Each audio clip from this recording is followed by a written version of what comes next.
Quizá a ti también te pase, pero algo común con lo que me topo es personas que no quieren que pase el tiempo, que les da miedo envejecer, por lo que intentan aferrarse al presente. Irónicamente, esto es lo que les roba el momento. Es con algo con lo que yo me siento identificado. Como el mayor de mis hermanos, siempre me sentí viejo, sin importar la edad que tuviera. Tú ya no puedes jugar a eso, tú ya no puedes ir a esa clase. Era el primero, pero a la vez el último. Ahora sé que eso no es así, pero como niño y joven adulto, así lo veía. Hay una anécdota que me gusta mucho y habla sobre un perro que está amarrado a la carreta de un vendedor.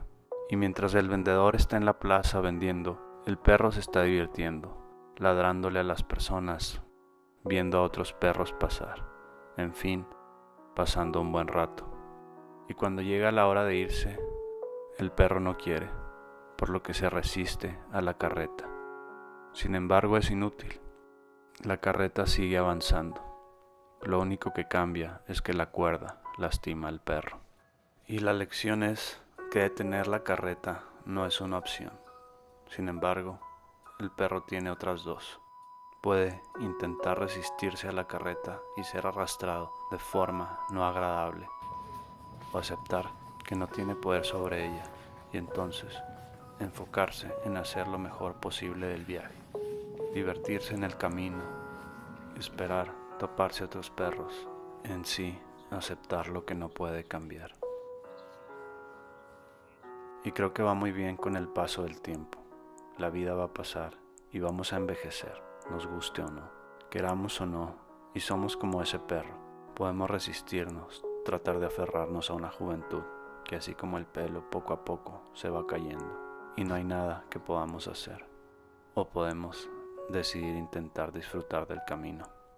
Lamentablemente, a veces esa evitación de no querer que pase el tiempo nos roba de la vida, nos quita de experimentar las etapas, porque pensamos que quizá si no volteamos a ver el paso del tiempo, que quizá si no damos ese difícil paso, el tiempo no pasará si nos aferramos a lo pasajero. Sin embargo, un día vamos a despertar viejos y sin un pasado, ya que al querernos aferrar a él, nos perdimos del presente. No quiero sonar poético, pero es algo así, como la historia de uno que quería hacer una maestría, pero decía que iba a tener 40 cuando la terminara, y su amigo le dijo, igual vas a tener 40, sin embargo no vas a tener maestría.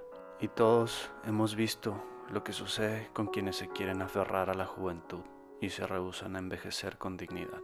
Y esto es entendible. Yo muchas veces quisiera volver al pasado o ser más joven, etc. Sin embargo, no se puede.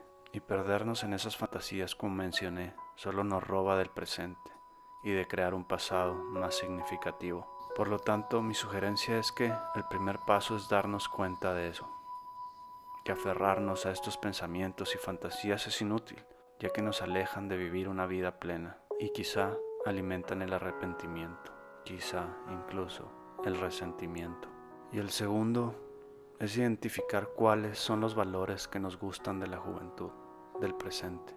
Irónicamente, como el perro, esta negación nos evita de vivir de forma que refleje esa jovialidad.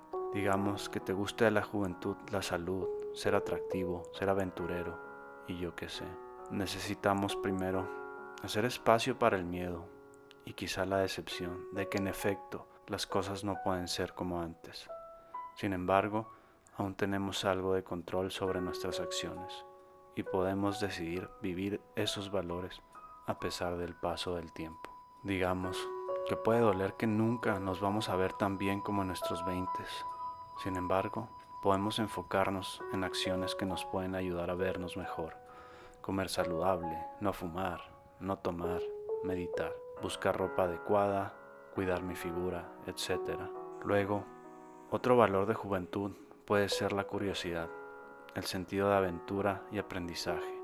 ¿Qué puedo hacer para seguir nutriendo esos valores? Podemos buscar nuevos hobbies, empezar a leer sobre temas nuevos, buscar cursos, documentales, quizá planear un viaje. Otro valor puede ser la sociabilidad, y hay que aceptar que aunque hay nuevas responsabilidades, ya es más difícil aún podemos nutrir ese valor, planeando una cena, haciendo un club de lectura, uniéndonos a una iglesia o lo que sea. Muy importante, recordando esa parte de la dignidad. Aunque hay que aceptar las limitaciones del paso del tiempo, podemos dejar de juzgarnos, darnos cuenta cuando nuestra mente nos diga que ya es muy tarde. ¿Para qué intentas? Desperdicié mi vida. Algo muy importante de este acercamiento es que no debatimos con esos pensamientos. No es importante si es verdad o no, simplemente si son útiles o inútiles, en el sentido que nos ayudan a vivir de la forma que queremos. Si lo que tú quieres es vivir los valores mencionados anteriormente, entonces esos pensamientos son inútiles, porque si te dejas guiar por ellos, es más probable que te deprimas, te rindas, te encierres y ya no intentes, por lo que puedes aprender a defusionarte de ellos, es decir, dejar que aparezcan y aún así hacer acciones guiadas por esos valores. Un año más termina, y aunque siempre es buen momento para empezar, este puede ser el año en el que decidimos soltar y enfocarnos en lo que podemos cambiar. Y bueno, espero te sirva. Adiós.